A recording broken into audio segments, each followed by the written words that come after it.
Thank you for coming on over to Turntables Tea. I'm Charlie. And I'm Corey. And this week, I gave it away a bit in our title. We will be discussing an album called Come On Over by Shania Twain, one of the biggest albums we've ever covered on this podcast.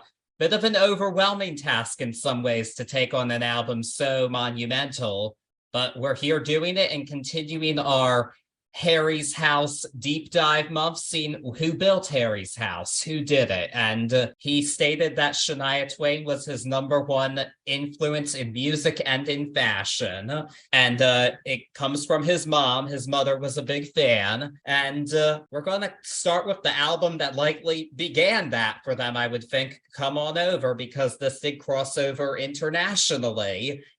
We'll get deeper into that, of course, but I think that's very significant to discuss. I would have to think it was this album that his mom was listening to and that he was brought up on. Even to the extent when I was listening to it, I was trying to picture what it was like, or, you know, just little imagination sessions of a young Harry Styles bopping around the kitchen while his mom's singing any one of these tracks. Really, yeah.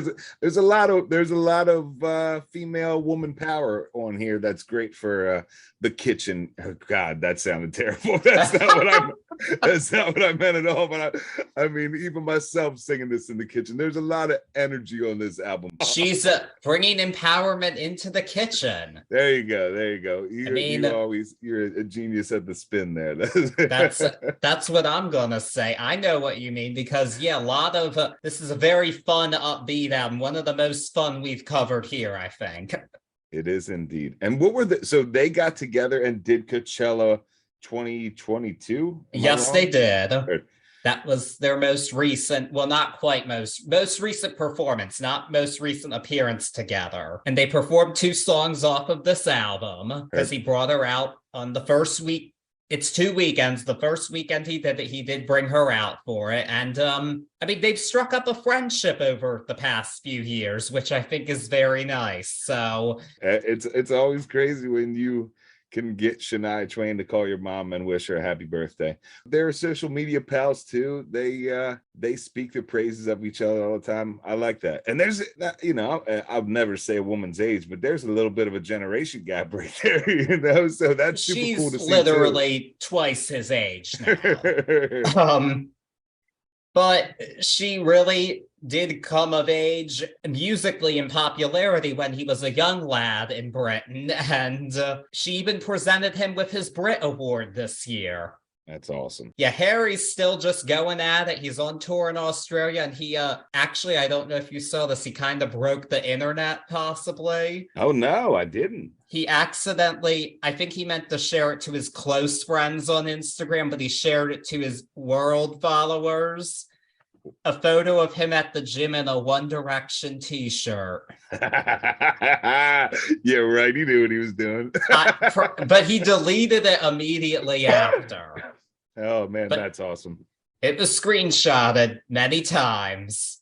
That is great. Covering his face in it, of course, but I love it. You know, we talked about at the end of Harry's House, we talked about where he would be going, and now that he's settled his sound and done it by himself, it would be awesome to see him work with artists. And we said a bunch. Do you think we'll see a Shania collaboration anywhere in the future? I think it's very possible, because she actually has been collaborating with younger artists in more recent years. She's done duets with Nick Jonas, Kelsey Ballerini, Orville Peck. She's definitely embracing her legacy, and that's smart for her to do at this point in the game, because she has a huge one, and I definitely could see them at least writing together in the future. I feel like it would be a natural progression, but I wonder how much, not so much anxiety, but how much added pressure that would be for Harry there, because that's a hero, you know, a hero turned friend. I feel like that collaboration at the very least would have just an extra weight on it. I'm sure it would, but I think deep down they're both kind of chill enough in that heart. They're both songwriters, and I think they could make it work. I really do. I'd like to see it. I think their voices would be neat together. I do too. And even just both of them writing together, I think would be really unique. So I'm very curious. But as to how she became an influence, I think that's important here. We're going to dive into the backstory of this album. So before this album was released in 95, 96, Shania Twain broke out big in the country music scene. She was the breakout star of that era with her album, The Woman in Me. Huge success. It's been certified 12 times platinum in the US. And you would think that would be enough, like that's a huge success. And it is, but Shania actually wanted more. She was quite ambitious, and her and her producer, her husband at the time, Mutt Lange, decided we really want to cross over and do something new. We want to cross over into pop. We want to play big concerts, and she wanted to expand to an international audience, which was really key because country music is a very American genre. It doesn't have that much of a presence worldwide. It definitely didn't at the time this album came out, but she was pretty determined to do something different. And to say she succeeded would be an understatement. She definitely met her goals here, and that's significant because that means this album went over to the UK, and that's how Ann Twist, funny name for Harry's mother, but that's how she listened to this. This is the 16th highest selling album of all time in the UK. Wow. Well, even higher ranked in the world in the US. So yeah, this is the 9th best-selling album of all time worldwide. It sold 40 million copies worldwide. And you talk about bridging that gap. We go back to 97. I have a very varied, for lack of better words, musical listening taste. But country radio, especially in that time period, was not something that was in my wheelhouse. I mean, half of the singles on here, I vividly remember crossing over into the other listeners, the other radio stations, period. And looking back, you could feel that it was that catalyst for this pop country movement that we saw come out of this. I mean, this was just 4 years prior to WPOC starting to do Sunday in the Country, which is something, that's widely taken by a younger generation, or so much more back then that wasn't even listening to country, but they were going to see stars like this. So they definitely bridged that gap. Yes, to put it lightly. And soon enough, there were country songs high on the Hot 100. And that started with this. A couple of these songs were bigger pop hits than country hits. And there had been country crossover before, most notably in the late 70s and early 80s. Dolly Parton and Kenny Rogers had some pretty major crossover success during that time period. But at the end of the day, their main audience was in that country field, and they faded from the charts eventually and became more of legacy acts. And Dolly did a lot of movies, of course. Yeah. So they had different plans, but Shania was going to do something very different. And she already had in a lot of ways with The Woman in Me, because there was resistance to that at first in Nashville. They thought, this isn't country. This is very pop rock. You're working with Mutt Lange, who, if you don't know, most known for producing albums by rock acts like Def Leppard and AC/DC.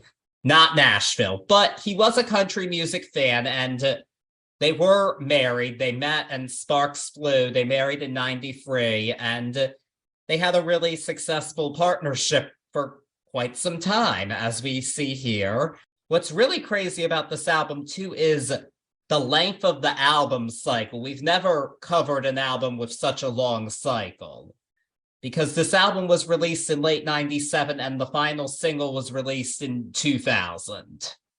Yeah, I was blown away by the amount and length of singles on this. You're totally right. It was something that I have never seen diving in deep with you on any of these, but really never heard of before. I mean, or I hadn't. It's just a lot. It is a lot, man.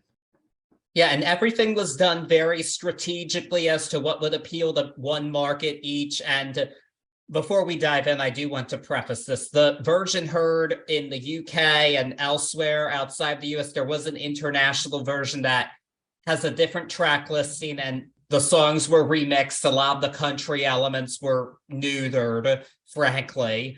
And we're going to be discussing the album as it originally was, and because that's what we're most familiar with, and it's what I prefer overall, frankly. And I think this version's sequenced better anyway. The international one actually starts with a ballad, which isn't right for this album. But it was a hit ballad, as we'll get into. So, but yeah, everything here was done very strategically. And as for its US success specifically, this album just never really went off the charts throughout the whole late 90s. It actually never topped the Billboard 200, but it just stayed in the top 10 and top 5 for so long and just kept selling, with each single coming out successively, and it just kept going. So to say Shania Twain achieved her goal would be an understatement. She killed it. Yeah, and of course, she sold a lot of concert tickets on the tour for this, and she still sells a lot of concert tickets. It's because of this album she can still play arenas, so can't say that about everybody. Have you ever seen her live? I have.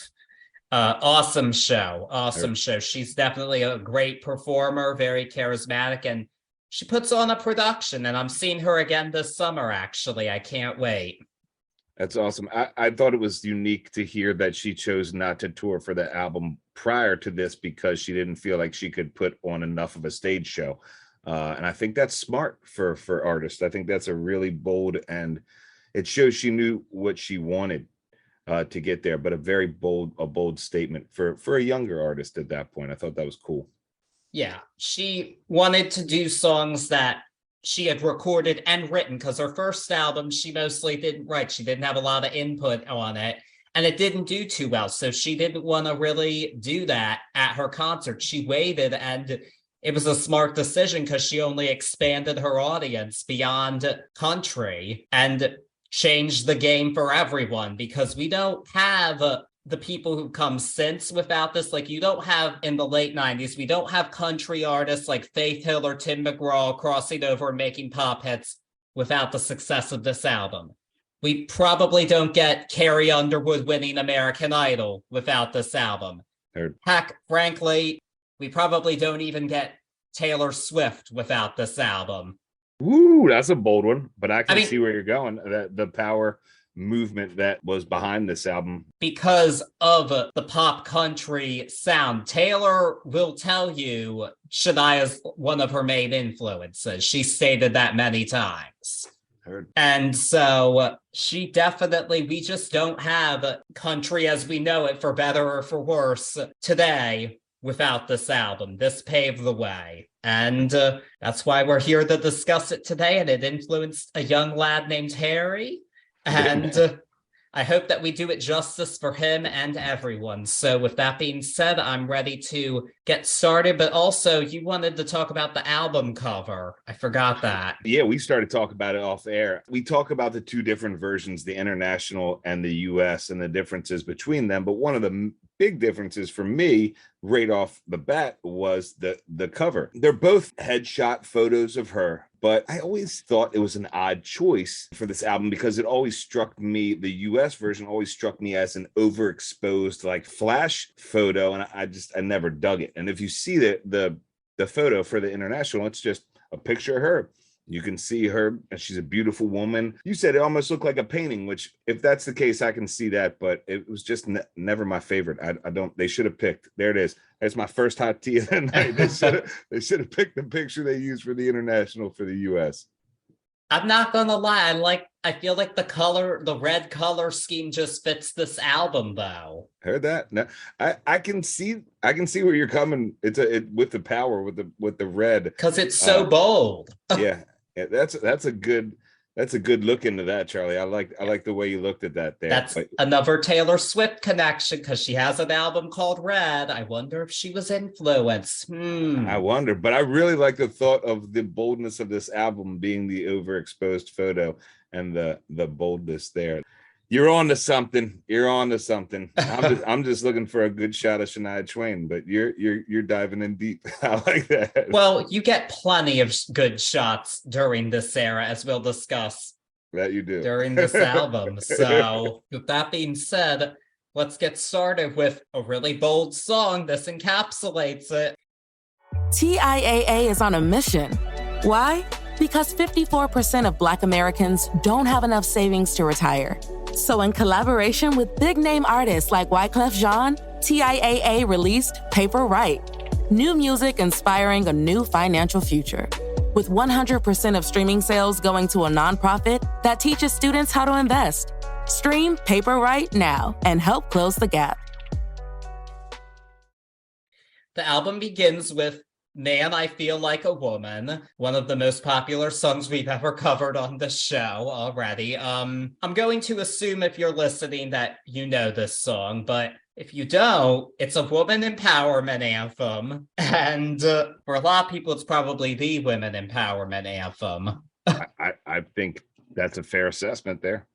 At this point, yeah, this is one of those songs. What else can you say about Man, I Feel Like a Woman? I mean, you talk about an anthem that has made its way over the years. This is there. You talk about an empowerment song that had impacts straight from the get and lives in all types of media across the board.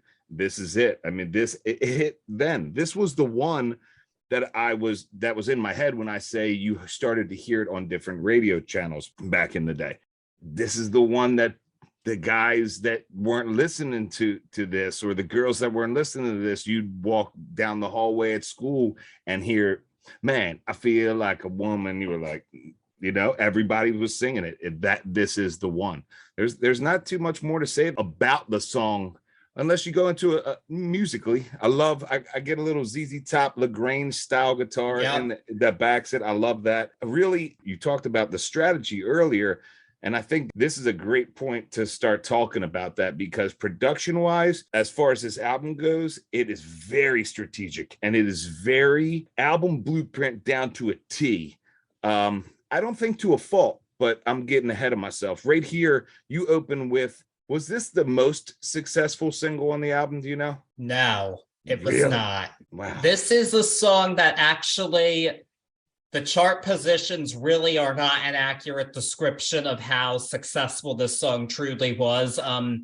Based on the charts, this is actually only the fourth most successful single. I was just about to say, you open the album with your hit, but regardless of chart, you open the album with your hit. You open the album with the most known song on the album, in my opinion. And you talk at about this point, yes, it is. At this point, you talk about that strategy, nothing better. That's how you open it up. Yes, and for a bit of background before we get into it, one of my favorite takeaways actually from Shania's memoir that I read quite some time ago, but she stated that when she wrote the song, she was inspired by drag queens, actually. Okay, I can almost see that in the way that hook goes, because it has that country, that bam, bam, and bam, bam, but it's so sticky.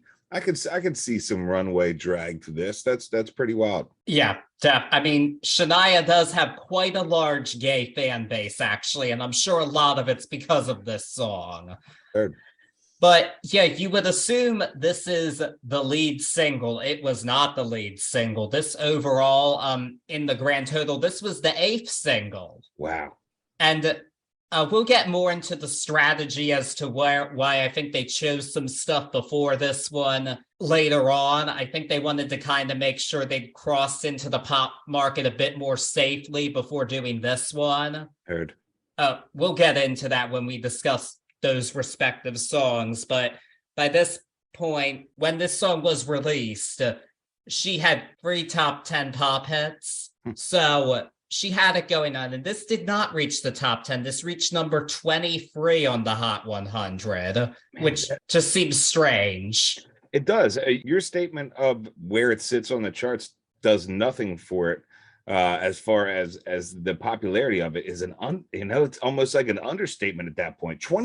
That's insane, man. That's mind blowing. This was nonstop. If you had the radio on back in the day, and I'll say in that 4-year cycle, you were hearing this at least twice, 3 times a day. Yeah. Some of it probably just has to do with single sales, probably, which and I believe that affected another song on the album from hitting the top of the charts, because for this one, a lot of people just bought the album. They did not buy the CD single because, well, why would they have?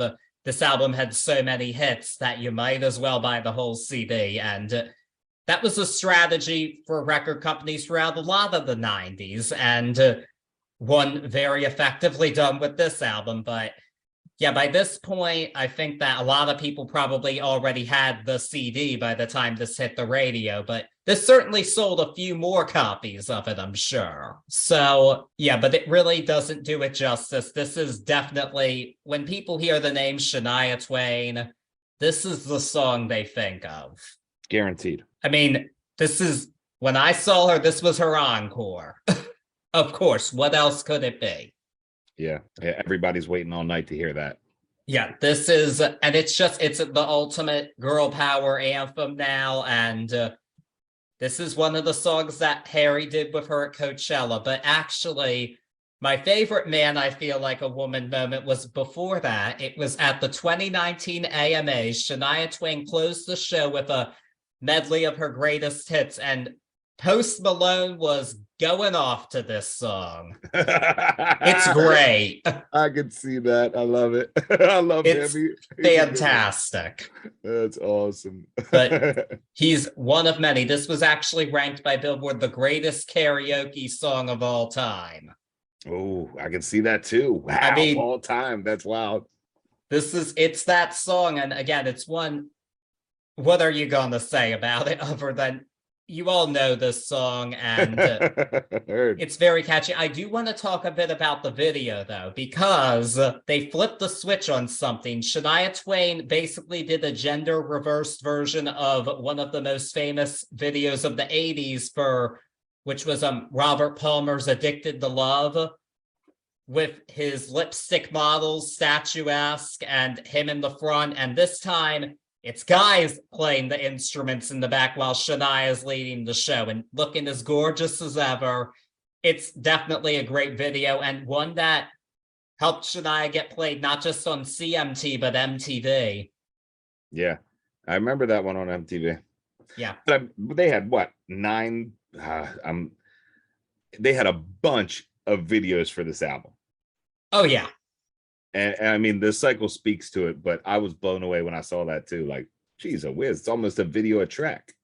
Yeah, almost a visual album. Almost.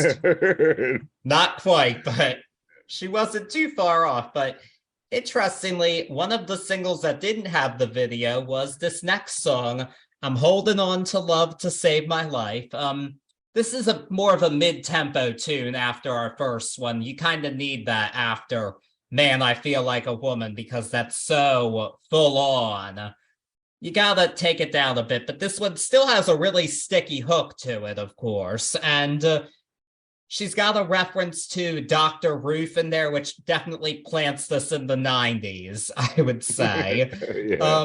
And it's not as flashy, but I think it does the job well. I think this is an underrated song of hers. There's bigger, grander moments on here in particular, but I've always liked this one, and it was the final single, no video or promotion, but with that, it managed to make it to number 2 on the Bubbling Under chart and 17 on the country charts, which, considering the fact that most people who were gonna listen to this had the CD already, that's pretty impressive, considering this late in the album cycle to still have a top 20 country hit. Not bad. Not bad at all. I love where it's placed on this album. This one, you said it, you need something to cool the tempo and tone down just a little bit, but you're also looking for something that has strength behind it, because it has to be for the sake of comparing it to a live show. You know, you open with that banger, you need another one right behind it, something that's not going to overshadow what was done before, but something that keeps that vibe going on. And I think I don't think I'm far off saying I'm Holding On to Love does that really well. I get a little bit of a Running Down Dream vibe I off can hear the that. start of that. And then this is the first time in the album that I get it, but I get an ABBA vibe listening to this one over again. I keep going back. There's a couple spots in this album where I hear Mamma Mia. This was the first one, but this one does a great job in the number 2 slot. I completely agree. And one cool thing, I think you would love this actually. So around 03, 04, I'm not remembering the exact year, but Shania Twain did a concert special on NBC called Up Close and Personal, and her backing band was Alison Krauss and Union Station. Ooh, mama. And this was one of the songs that they did.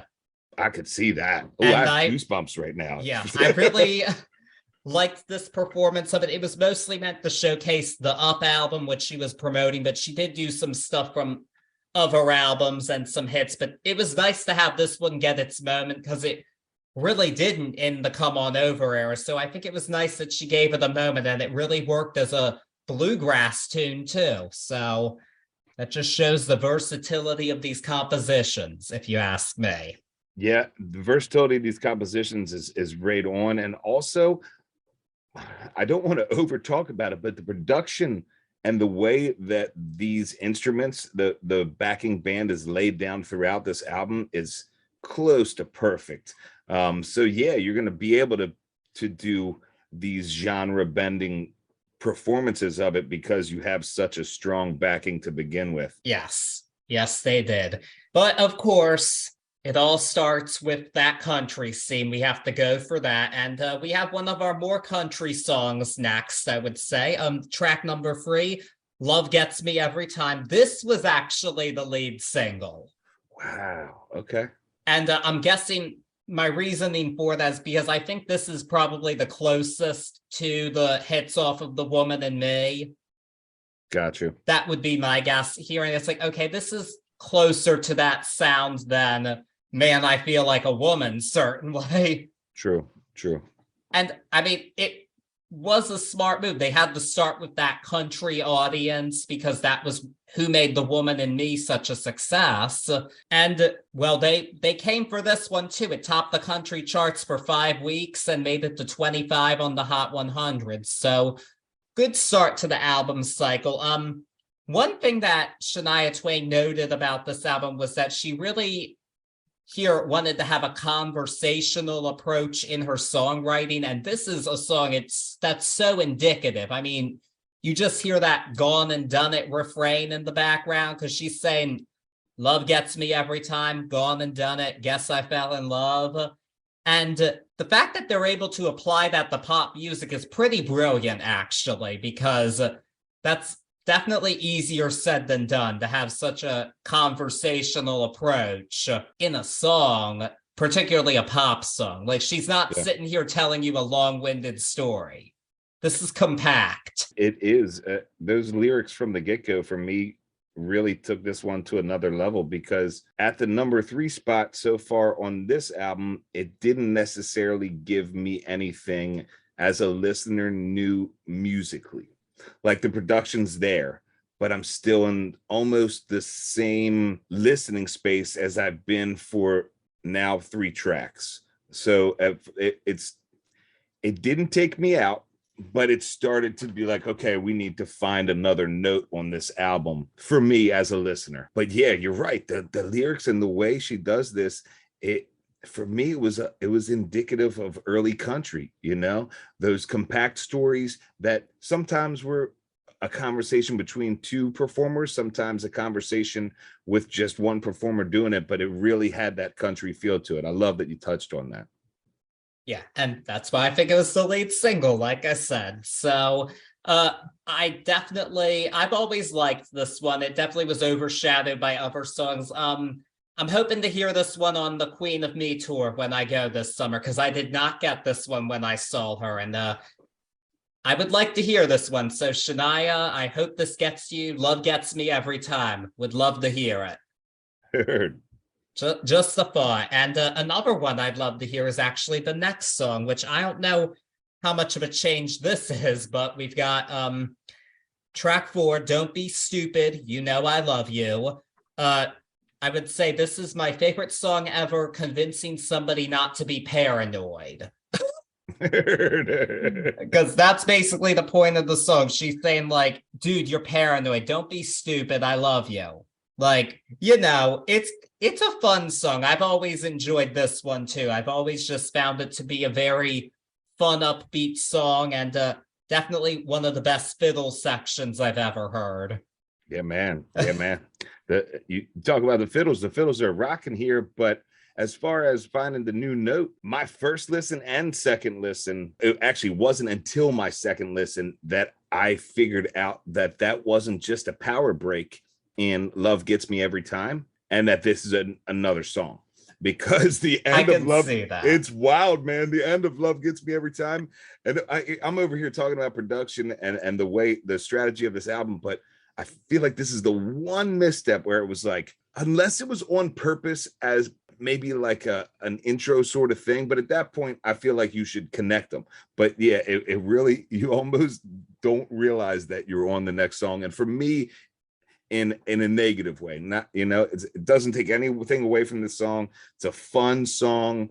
This is the Mamma Mia joint for me. This one reminds me so much of ABBA, and it gets down. But as far as the pacing on this album, I'm looking for that other side. I'm looking for the next piece of Shania, and I'm still in that wheelhouse. But man, you know, I think the name of them, damn it, I had this in notes and I can't find it while I'm clicking here, but I think the name of the backing fiddles, like the group of fiddles, is called like Them Fiddle Boys. Or I gotta find it, but they kill it on this album, man. They kill it on this album. They do. And the video for it even features river dancers from Ireland. Heard that. I could see that. They're just going on. And so this was the second single in the US, again, probably because it was that similarity to the previous song. They figured, well, that was successful, let's do this before we go pop yet. Heard. And top 10 country hit, number 40 on the Hot 100. It was actually the final single in the UK. So, but that version had a lot more fiddle in it. That remix actually might be a bit better than this one of the rare cases of that, I think. But heard. Yeah, maybe I guess young Harold was jamming to this when he was 6. And that's wild because I didn't get a chance to hear knowing that they took most of the country elements out. I think this will be a tough sell. You know, you can't take those fiddles out of this one. This one was an exception to that rule. Got you. Okay.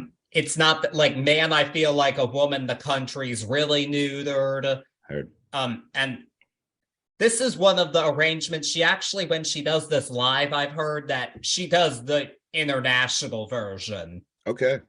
So, and actually she does for a couple of the other songs sometimes too, but this is not one, you can't uncountrify this one. You can't. Not at all.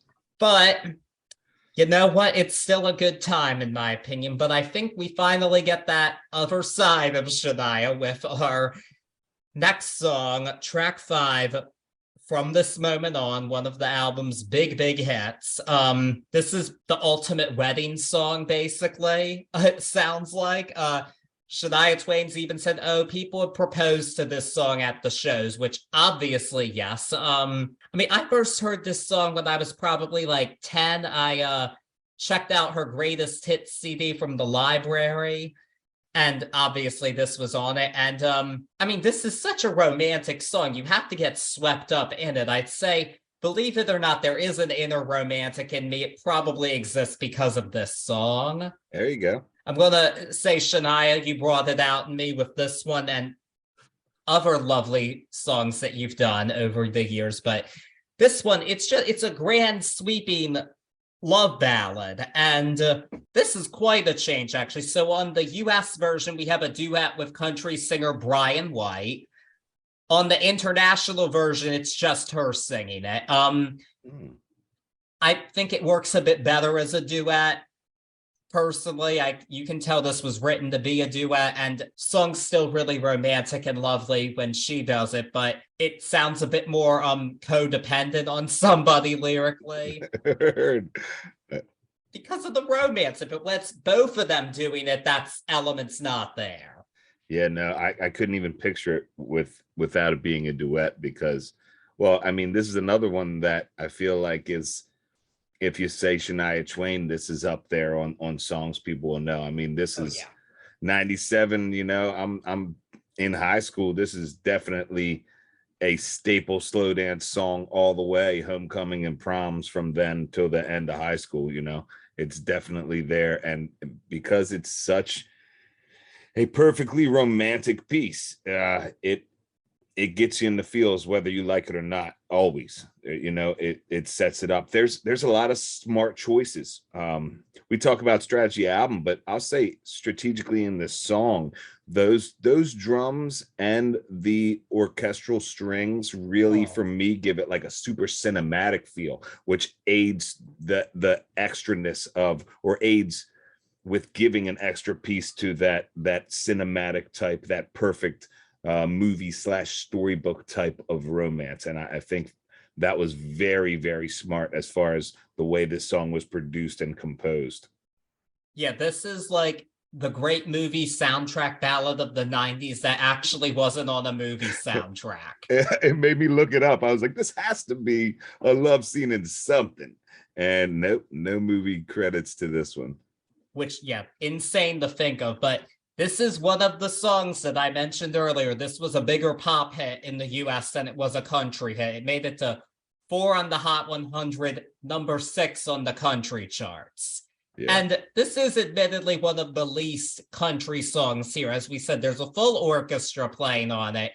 It's just a good old-fashioned love ballad. And actually, she wrote it at a soccer game because she was in Italy at the soccer game, and she said the fans were just so passionate that she got swept up in it. Oof, I love it. At a football match, there's no denying that on any level over there. Good for you, Shania. I wonder what game she was at. Yeah, really. And I think I'm like 99.99% sure this was the case, but I might be wrong. But she originally actually wrote this with Celine Dion in mind, which makes perfect sense. Yeah, you can hear that. But I'm glad that Shania did it. I think Celine would do a killer cover of this, though.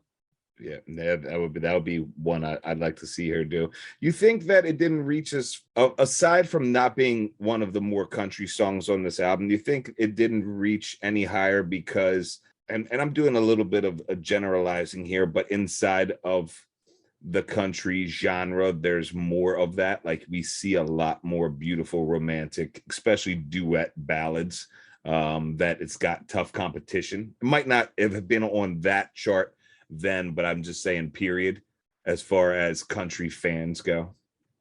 I think that's very possible. I mean, there certainly are a lot of love country duets out there, and some of them also done by real life couples. This was not a real life couple, so I guess it hits different for them when it's Tim and Faith singing together rather than Shania and Brian White. that was where I was at in my mind. Like, you know, they get it a lot, so it's got to be super stellar, which I'm not taking anything away from the song, but just comparing the charts, I wonder if that was I'll part take of the this over It's Your Love any day. I will.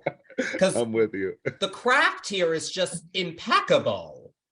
It is. And I love how the video, admittedly, she's wearing a bindi, which she shouldn't be wearing because she's obviously not Indian, but it's a beautiful video. And you even see her walk down a staircase with a full orchestra by her. It's just perfect. Yeah, it definitely is. This is that 90s romantic staple period. Yes. And you do know who she should duet with this on next, right? Ooh. Oh, Harry? Yeah, of course. I would love to hear that. I would love to hear that.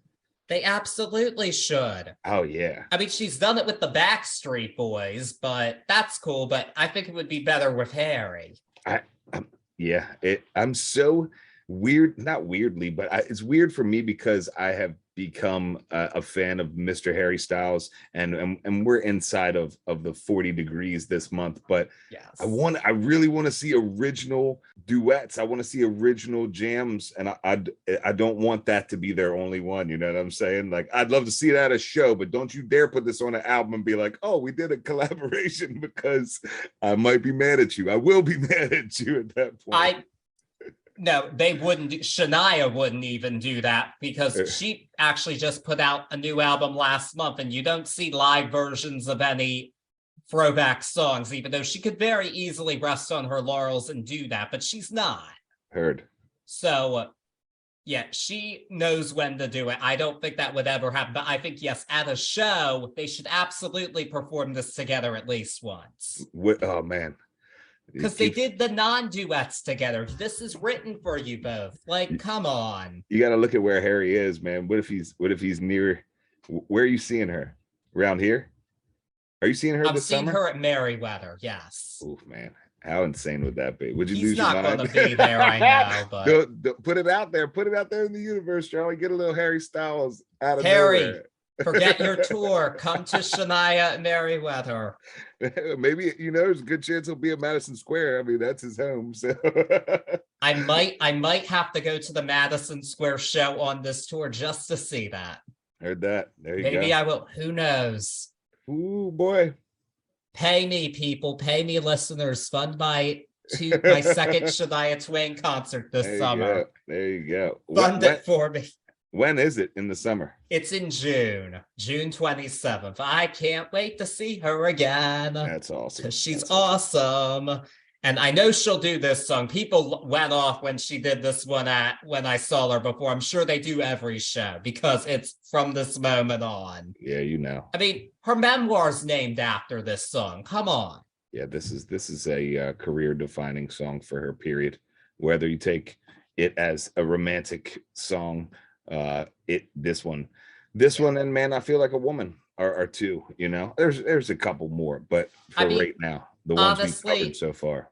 Let's just say this. We already have 2 career-defining songs on this album, and we're not even halfway through. That's real. There are more to come. What other album can you say that about? Oof, it's tough. It's hard to think of many, frankly. It's hard to think of many, but we're not at those songs yet, though I can't wait to get to them. But in the meantime, we've got to get back to the party a little bit with our title track, Come On Over. This is a laid-back kind of jam, a laid-back little tune, something a bit more upbeat after the previous song, which I think is necessary, because this is mostly going to be an upbeat album. And I just like it's like, you can unwind, take a load off your mind. Like, we're just going to chill. And I was really happy to hear this one when I saw her live. I was not fully expected. This wasn't the first song I expected to hear, but I thought, okay, come on over. And I mean, it's a nice little ditty. I wouldn't say it's one of the highlights of the album.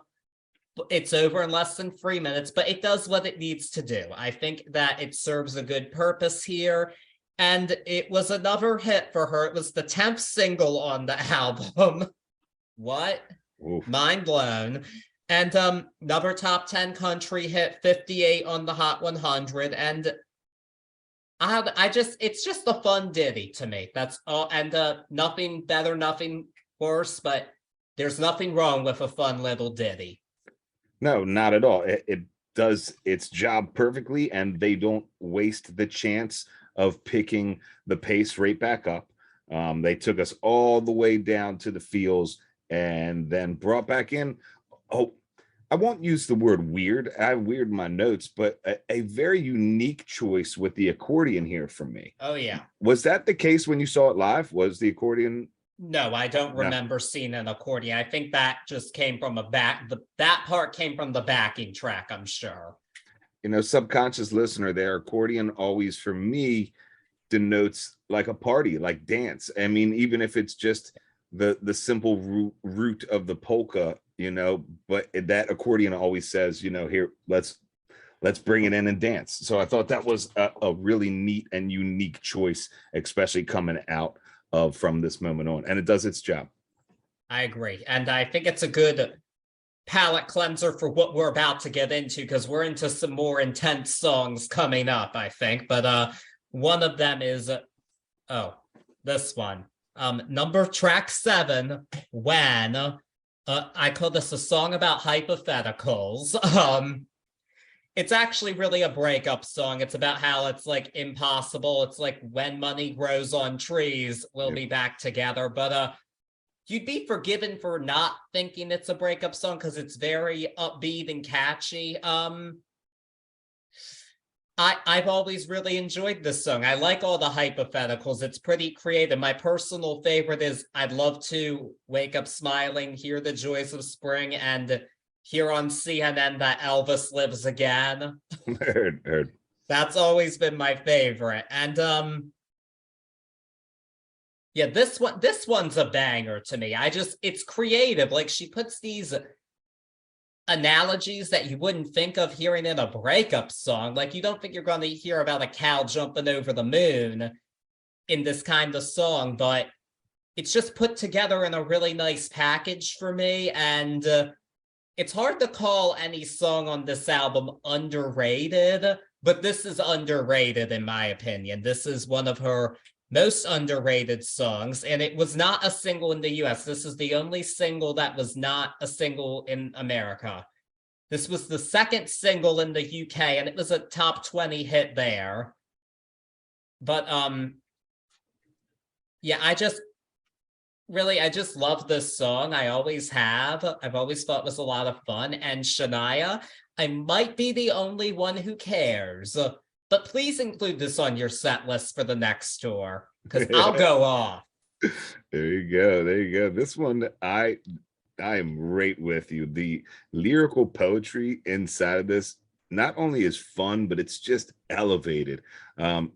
Even just against the lyrical compositions we've seen so far, this one really has a great way to make you think. And it's that fun, unique way that you were touching on with these wild hypotheticals of Elvis living again or money growing on trees. I love that stuff. For the first time on this album, where the fiddles and the strings have been here the whole entire time, they're gone, and we get a really strong guitar presence on this song. And I think it speaks to the rock sensibilities of the producer here. And it's a smart move on a really smart song.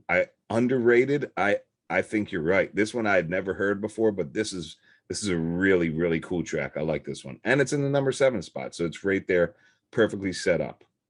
Even better. Yeah. Yes. But I'm glad you like this one too, because I've always loved When. And I've actually also, speaking of underrated songs, we've got a duo of them at this point. We've got track 8, Whatever You Do, Don't, with 2 exclamation points. She loved her exclamation points. Because, the follow-up album, half the songs have the exclamation points. I'm a big fan of exclamation points myself. I've been accused of overusing them, but I don't think that is able to be done. Well, you know who your perfect woman would have been? Elaine Bennis then. She loved the exclamation point. Oh, good old Elaine. My girl Elaine. But yeah, so this is a kind of a sassy tune, if you can't tell, but she's pretty much saying, like, to this man, like, it's kind of like that I'm addicted to you, don't you know that you're toxic kind of guy, but it's like, whatever you do, don't do it. Don't make me crazy. Don't do it to me, baby.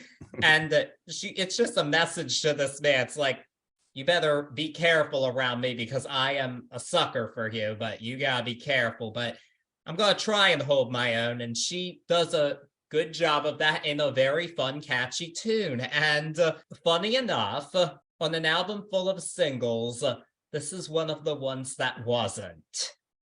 And you wouldn't think there would be a single that should have been, but I think it's this one. I would have picked this over some of the songs that were chosen as singles. Not gonna lie, but at the same time, it might be okay because that means it hasn't gotten the overexposure of other songs. So that means I can enjoy it more. So in that case, I'm happy. And again, I would love to hear this live. This is definitely a long shot of that happening, but Shania, you don't have to include it on the tour set list, but just at Merriweather, do whatever you do, don't. There you go. There you Whatever go. you do, don't forget to include this song on the set list. There you go. Put it out in the universe. I liked the way this song, tongue in cheeks, the power, the woman power of everything else, and says, you know what? Even though I'm this strong woman, there's some things that I know that I'm a sucker for and don't do them. And I really enjoy that. It gives a real personality to this strong woman character inside of this album. And I think it was a really neat place in the album, right at the halfway point, to let us see in a different window than we still have the powerful woman. Don't get me wrong, but we get to see her step back a little bit and show some areas where she might be affected. I like that. Yes, and I think that she actually continues that trend a bit in the next song, where she's not the woman, but she's going to be the woman giving advice. With track number 9, If You Want to Touch or Ask, a song about consent. Yay, good topic to cover, Shania. Good idea. Very smart. In 97 too. I mean, yes. She was making points with this song. But not just that, fortunately, I think this is a pretty cool song musically. More than anything on this album, I get a blues vibe from this song. With that piano and the guitar, it really gives me that vibe. And it's more of a mid-tempo tune, but I think we need that at this point in the album. I think it's good to have that, and especially for where we're about to go, which is a power ballad, but I'm getting ahead of myself. Yeah, I think that this is another overlooked song on the album. And it's a bit of a grower, not a shower. It's not one that's going to immediately stick out at you and shout from the rooftops that it's here, but it has a great message. And I like that she takes on a different perspective in this song too. Yeah, this one, right off the bat from the title, I was like, all right, let's see where this goes. But this one really does, especially musically, but it speaks to that. I love that you said blues, because I had blues/country sensibility. It speaks to that character, the woman character in these tropes, that is speaking up for herself and for all the ladies. They're talking to the boys and letting them know how it is.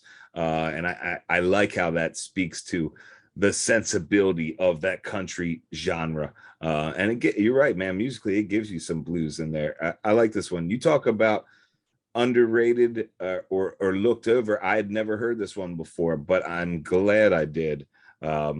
It's a good one. You know, this might be a record, but I haven't said pace 20 times before, but it speaks to the albums that I don't necessarily stay on talking about the pace, because this album is just, I won't use the word perfectly, but it's very, very well done as far as pacing. And this keeps us going here. We do a roller coaster, which I like. I always say some of my favorite live performances are when they're going and they take you so far down that you almost forget you're listening, and then they smack you in the face and bring you right back up. This album does it well. And right here we're at the high, or we're climbing back up to the high point before we go into another feeling filled listen that will be down on. So I like the way it's done. Yes, and this is definitely a song that you've heard. Everybody's heard this next song now, and that is track number 10, You're Still the One. This is actually a very personal song for Shania Twain. It's about how her and her husband at the time, Mutt Lange, overcame the odds, because there was a lot of criticism of their relationship. People thought she was using him just to further her career.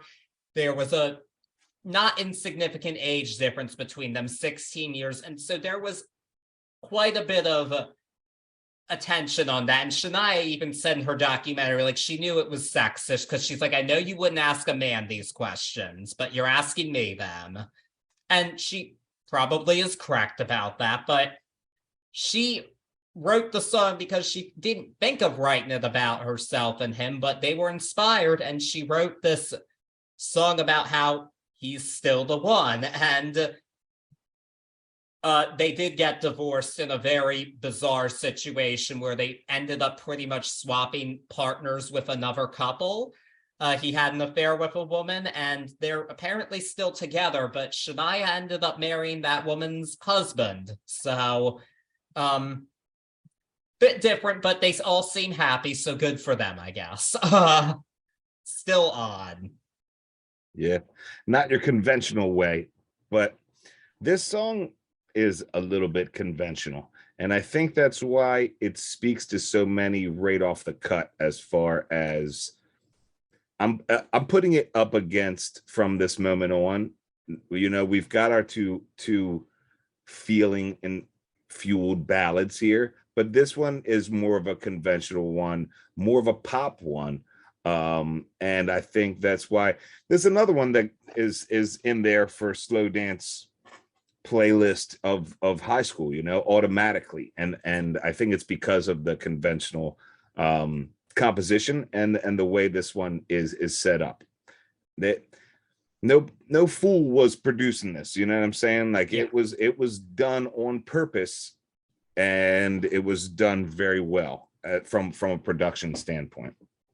Oh, yeah, and people definitely responded to it. So this was the third single from the album, but the first specifically released the pop radio, and it was the first international single. And Shania actually said in her documentary that it was a bit of a risk to release this because of the fact that most of her hits had been up-tempo songs. So it was a bit of a risk to release a ballad, but it ended up paying off very smartly, because it's also odd to think how this wouldn't have been a hit, and it was. So it went to number 2 on the Hot 100 for a total of 9 weeks, and it was blocked from the top spot by both Too Close by Next and The Boy Is Mine by Brandy and Monica.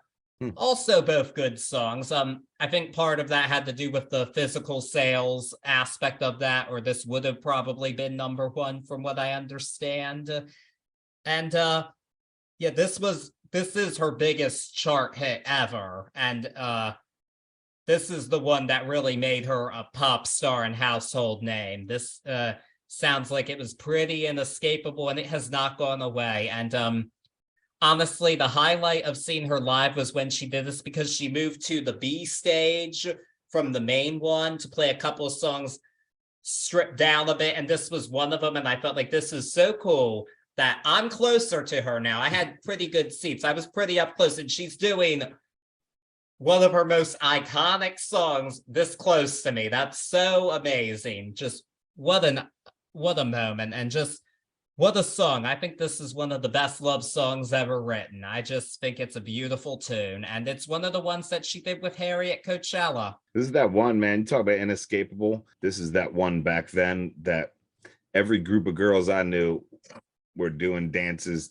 You know, they were rocking it all the time. You say The Boy Is Mine, it's crazy because they're like the 2 songs that were just nonstop. I feel like, you know, talent show dances and all that stuff to both of those, but this one much more. So inescapable is maybe a little bit of an understatement, as far as this was everywhere. This is another one that you heard, if you were listening to the radio, you heard at least 2-3 times a day. Yeah, but I mean, The Boy Is Mine is iconic too. It is. I love that song, but so is this. And she hasn't only done it with Harry Styles, she's also performed it with Elton John and Chris Martin of Coldplay. Wow. But there is one performance of it that beats them all. Oh, shit. Inspired by the life of the savvy and ambitious Colombian businesswoman Griselda Blanco comes a new Netflix original limited series. Griselda tells the story of a devoted mother who, with her lethal blend of charm and relentless savagery, creates one of the most powerful cartels in history. Witness Sofia Vergara's captivating transformation into the godmother of the underworld. Griselda, streaming January 25th, only on Netflix. in her 2010's Vegas residency at Caesar's Palace called Still the One. It was her comeback residency. Shania sang this song to a horse. Really? Yes, she came out on a horse and then wow. got off of it and pet it as she sang the song. And I'm sorry, Harry, but that wins. You ain't got nothing on that horse, Harry. I'm sorry. Unless you're going to be the Prince Charming on the horse, then maybe we have a chance. But there you go. Come on, she sang to a horse. How can you not love that? Shit, talk about Vegas residency moments. That is perfect Vegas residency moment right there. Coming on a horse. That's it right there. Yes. That's taking advantage of where you are. Exactly. The right way. So yeah, sorry to Elton and Chris and Harry and whoever else may or may not have sang this with her. The horse is the winner. The horse is the winner. Buttercup's got you guys. She did it over 100 times too. So wow, to the same horse.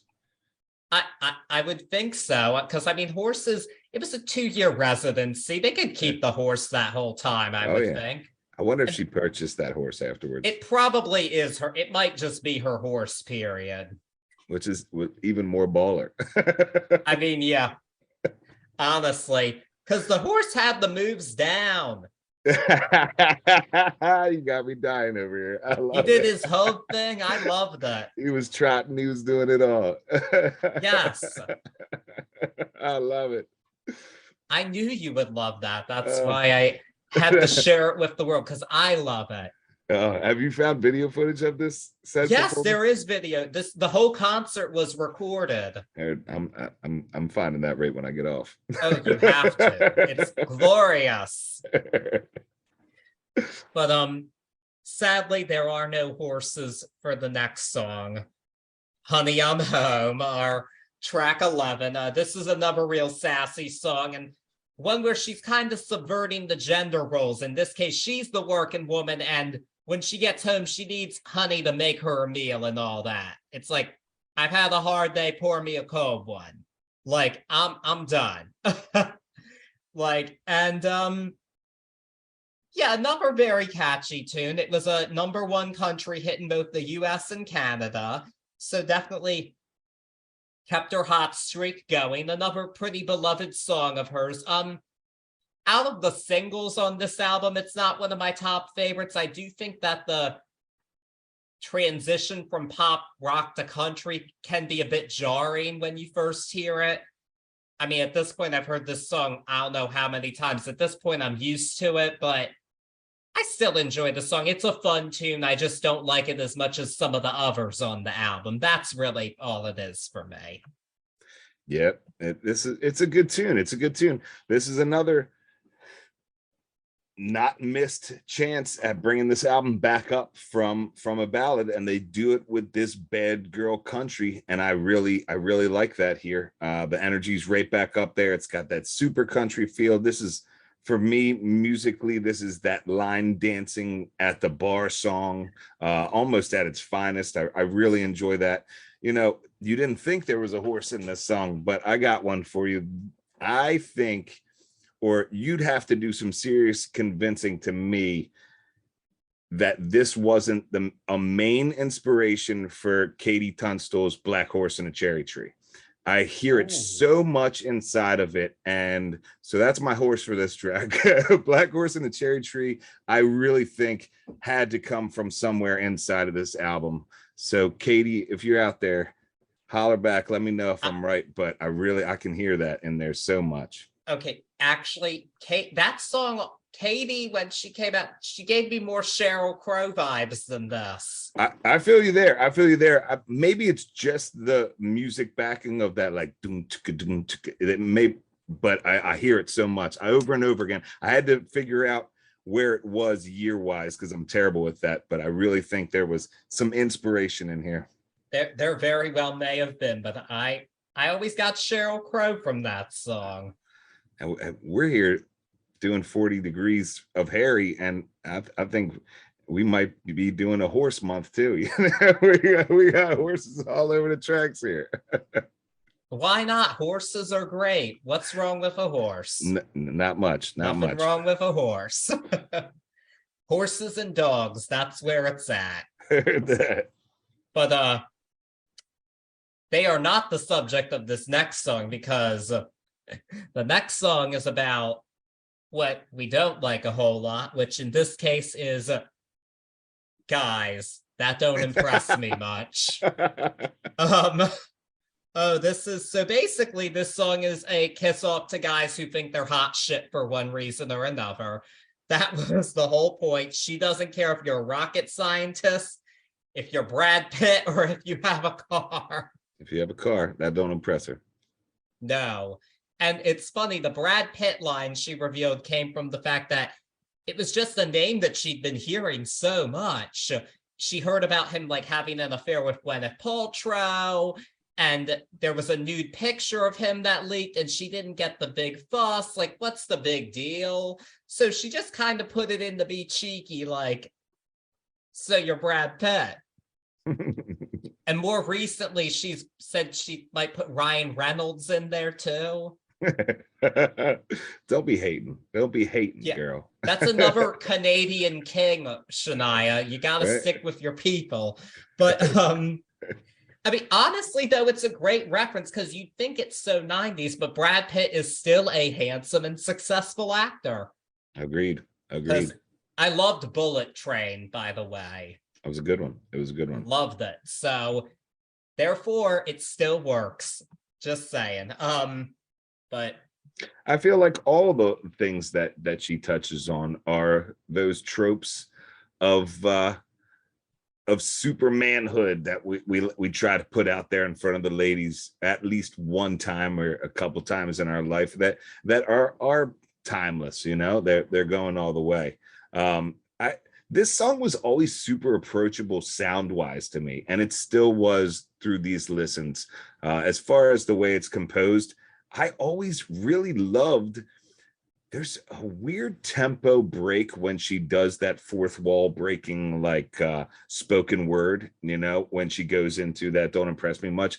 And it always rang true musically to me, even back then, because this is another inescapable one for a while. It was everywhere, man. And agreeable. It's that power vibe that she was rocking on this album. This woman, hear me roar power vibe, and I loved it, but it was inescapable. It was everywhere, and this was a back then. I felt like this was a big part of her in the public eye. Yes, it was. So this was another huge hit. This was the other song here that was actually a bigger pop hit than it was a country. It made it to 7 on the Hot 100 and 8 on the country charts. So there you have it. And as awesome as the song is, I mean, it's got a great hook, great attitude, all of that. This is her most famous video too. Yeah, most definitely. So, and it's because of one thing. It's because you see her in the desert in a leopard print getup, and this is where she's thought of as a fashion icon. This is that moment for her that was what people think of a look of hers. It's this leopard print, and it still does it, because when she didn't wear this exact outfit, but a leopard print getup when she came out to do That Don't Impress Me Much, when I saw her, you know, the crowd went wild. Like, they go wild, like I see them go wild when Cher comes out in her black 80s outfit, which she wears for If I Could Turn Back Time. I heard that. Like, they're going off to see that leopard print, and I'm sure she'll do it again, because why wouldn't you? It's iconic. Yeah, you do that. Something that, I mean, yeah, we're going back, but MTV back then, this one was on all the time. There's no way you didn't see this video back then. Yeah, this is definitely one of the biggest and best videos of the 90s, I would say. And I'm sure that when Harry talks about his fashion influence, I'm sure 5-year-old Harry's seen this video. That's what I thought. 5-year-old Harry Styles seen the video for That Don't Impress Me Much. If he had the TV on, he saw it. Yeah. That's real. He should cover this song live. I mean, he's covered Juice by Lizzo. He should cover this. This would be a wild one to see him do. I think so. He should, idea. He has a thing called Harry Ween as Halloween, his style. This past year, he was a greaser. He should wear leopard print and sing That Don't Impress Me Much. I'd love to see that. Is it a performance he does on Halloween? Yeah. That's awesome. I always love good Halloween shows. He dresses up. One year he was Dorothy from The Wizard of Oz. Get out of here, for real?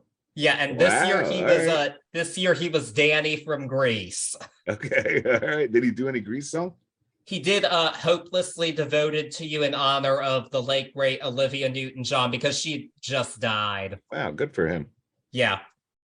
Icon behavior from Harry Styles and Shania Twain. That's real. That is real. We love to see it. We love to see it. So yeah, That Don't Impress Me Much, a classic. And Definitely. This is one of the more known international versions. This is one of the songs where the country's completely removed. It's just a straight up 90s dance tune. For that, I like the original arrangement a bit better. I think it's a bit less dated, but I still enjoy the song either way. This is one of those songs that's pretty hard to break down and make it not work. Heard. Yeah, no, super approachable. Yeah, a classic, if you ask me. Yep. And we get to some heavier territory with our next song, though. Black Eyes, Blue Tears. This is definitely our most explicit social commentary, I would say. This is about domestic violence, and this woman, she's leaving a bad relationship.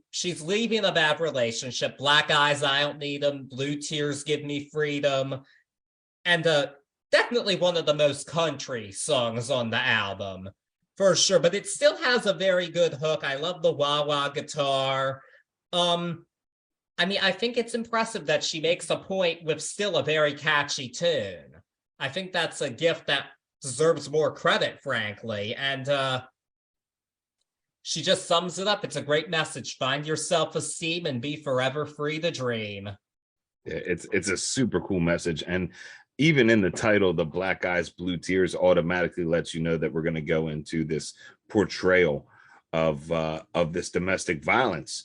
And you've hit all the notes that I had as far as lyrically. But for me, there's a backing guitar riff that has a real foreboding tone. And it does this back and forth with the rest of the composition that for me, I felt like it embodied the fight. And then finally, the composition breaks free into this beautiful end piece. And it really sums up or encapsulates the freedom of getting out of that situation. I like that musicality of this song. Really well done. Yeah, and I actually think this might be the most personal song on the album because there is a character who I think she might be kind of taking the persona of, in this case, her mother, because she grew up, her father beat her mother all the time. Wow, okay. And so she saw that growing up, and I kind of interpret this as, I mean, she does believe that her parents were meant to be together in spite of the violence and the hardships. Heard. She actually now thinks of them when she does You're Still the One rather than her ex-husband. That's awesome. Which is nice, but I wonder if this is her interpretation of, like, she wishes her mother was strong enough to not take that, to leave it behind. I wonder.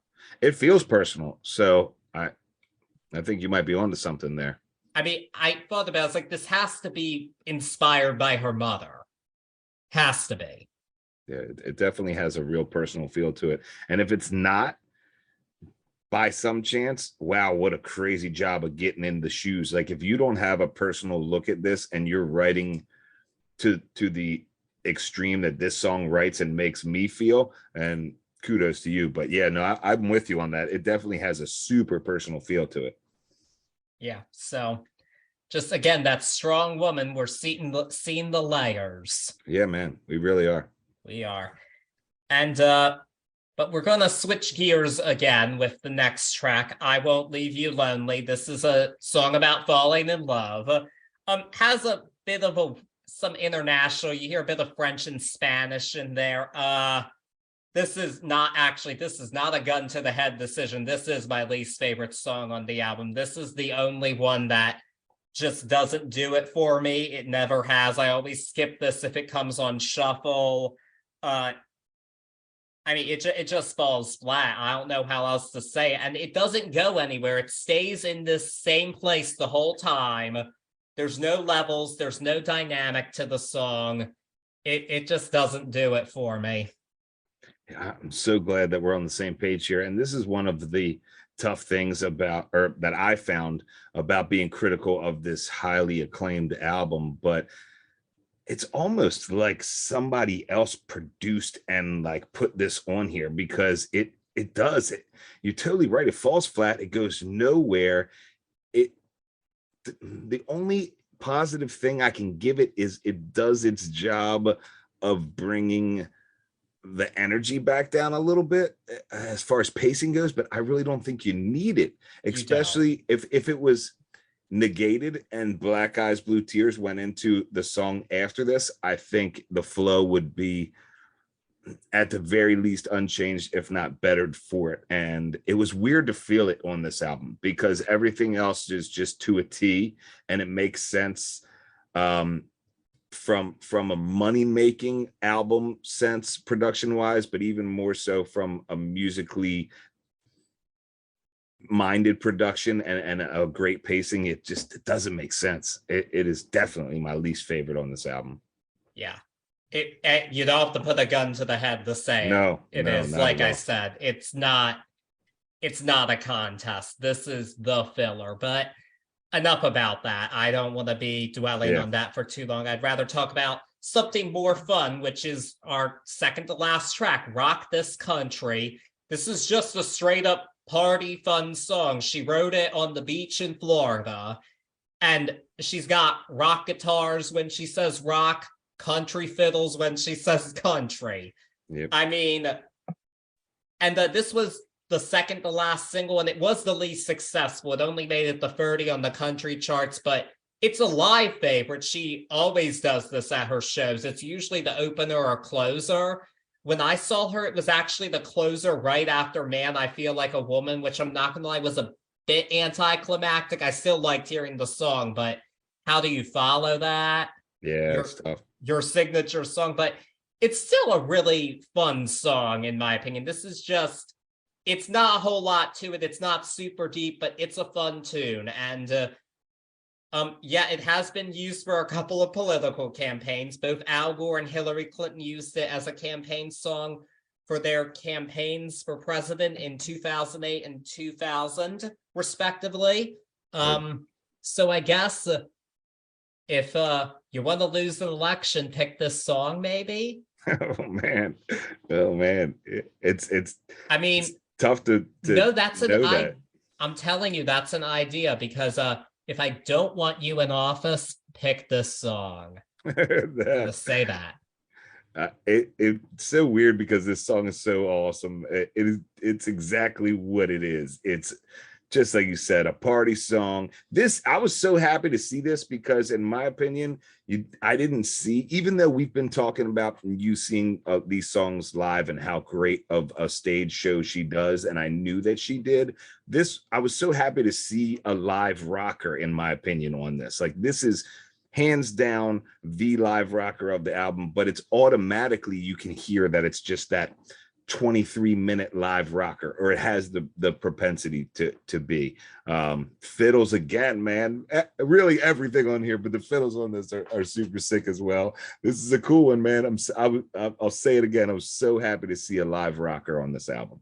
Yeah, that's what she wrote this for, and it's been a live rocker ever since, and I'm sure I'll hear it again and it'll kick ass again. There you go.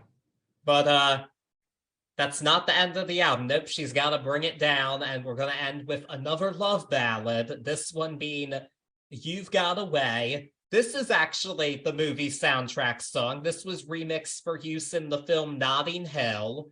which was a romantic comedy starring Julia Roberts and Hugh Grant. I guess at least it didn't star Brad Pitt.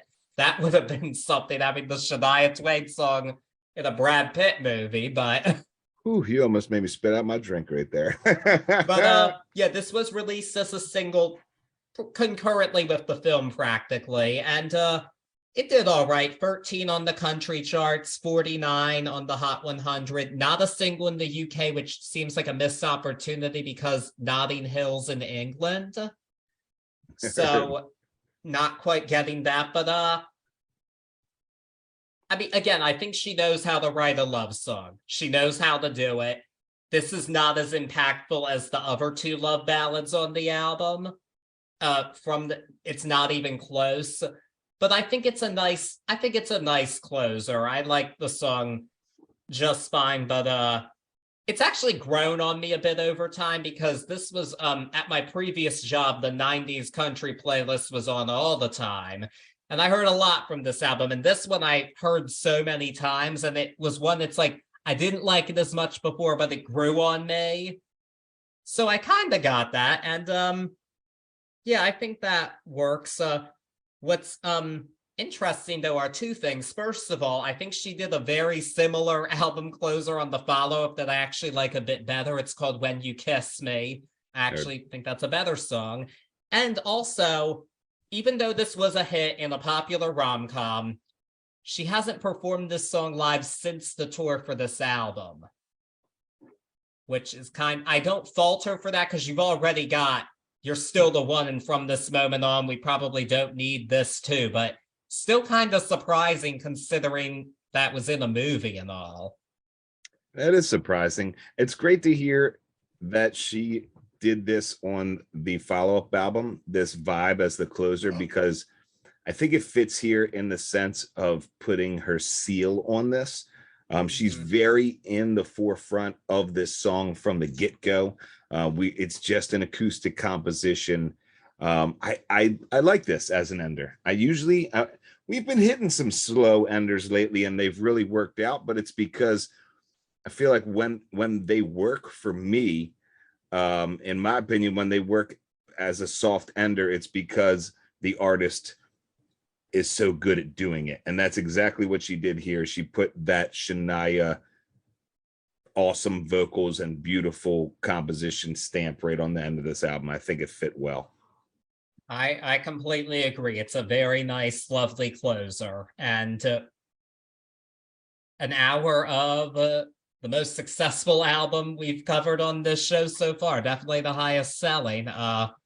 What an album, but I'm really glad that we got to do it. Yeah, me too.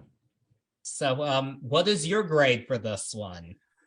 So this one, going into it again, I talked about the challenge of it being such an acclaimed album and really going at it in a critical way.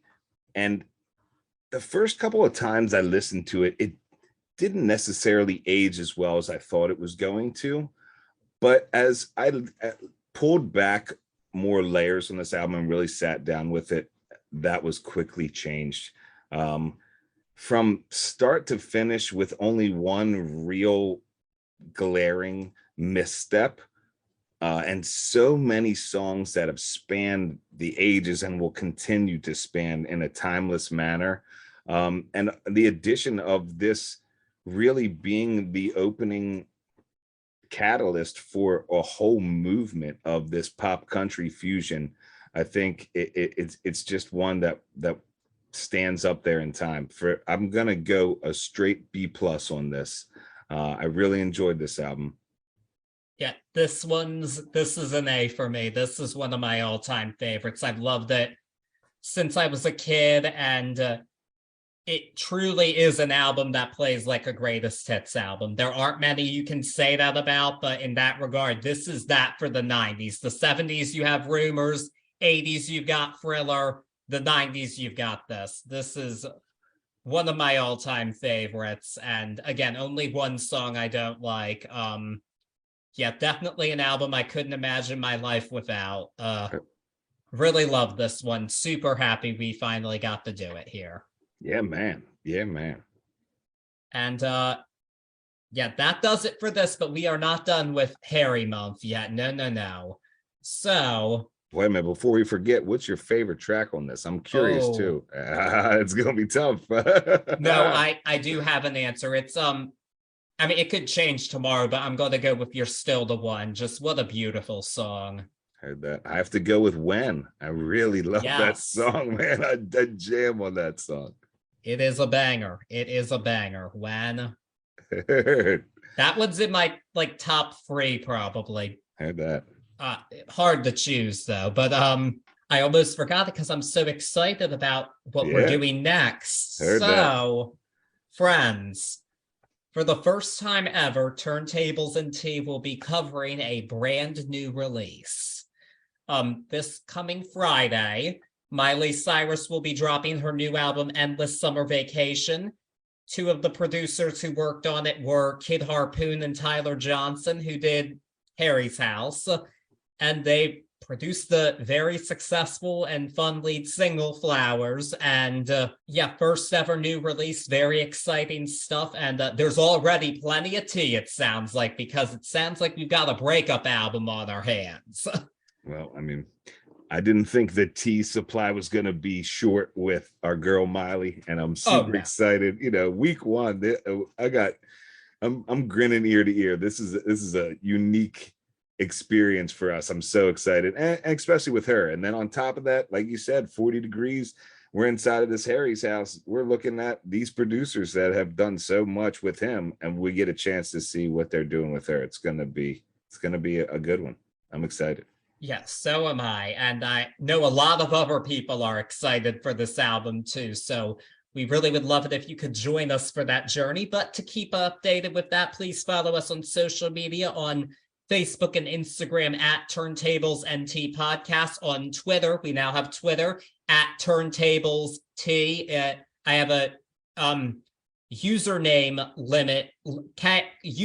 character limit on Twitter, so I couldn't say Turntables and Tea Podcast, but we're on there now, and just there to connect with all of you, and also subscribe wherever you're listening to us, whether it be Spotify, Apple Podcasts, Amazon, Audible, wherever. Also leave us a nice review. It would be greatly appreciated. And I also want to note this, to continue our month here that we're doing, we have a poll on this episode. We have a few artists who are unlikely influences / collaborators, friends of Mr. Harry Styles. And we want to hear who you want to pick. Who do you want us to discuss? And so the artists that are your options are Lizzo, David Bowie, the Beatles, and Paul Simon. So that's a heavy foursome there to pick from, but we're excited to hear what you guys say about that. Yeah, I think they all offer something for everyone, and we're very curious to hear what you will pick, and then we'll go from there. But in the meantime, you can buy yourself flowers while you're waiting for Endless Summer Vacation. Peace.